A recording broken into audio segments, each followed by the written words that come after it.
जिल्हाधिकाऱ्यांकडून atrocity प्रकरणांचा आढावा।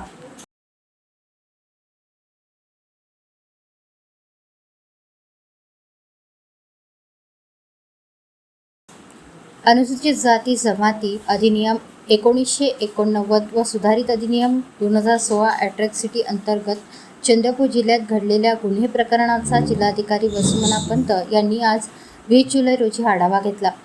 चंद्रपूर जिल्ह्यात 1 एप्रिल 2026 ते 30 जून 2026 या कालावधीत अॅट्रॉसिटी अंतर्गत एकूण 8 गुन्ह्यांची नोंद झाली असून यात 1 खुनाचा गुन्हा, बलात्कार 6 गुन्हे आणि गंभीर मारहाण दुखापतीच्या 1 गुन्ह्याचा समावेश आहे। सद्यस्थितीत 8ही गुन्हे पोलीस तपासावर असून अनुसूचित जाती संदर्भात 4 तर अनुसूचित जमाती संदर्भात 4 गुन्हे आहेत।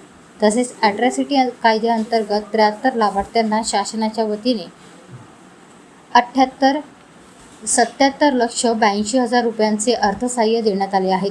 यात 28 पीडितांना पहिला हप्ता तर 45 पीडितांना तिसरा हप्ता देण्यात आला आहे। यावेळी जिल्हाधिकारी वसुमना पंत म्हणाल्या, बलात्कार, खून, विनयभंग संदर्भातील पीडितांना वेळेवर अर्थसहाय्य मिळण्यासाठी पोलीस विभागाने त्यांच्याकडे दाखल गुन्ह्याची माहिती, प्रथम माहिती अहवाल, चार्जशीटची प्रत त्वरित सहाय्यक आयुक्त समाज कल्याण कार्यालयाकडे द्यावी। जे पोलीस अधिकारी वेळेवर माहिती देणार नाही अशांना जबाबदार धरून कारवाई करावी अशा सूचनाही त्यांनी दिल्या।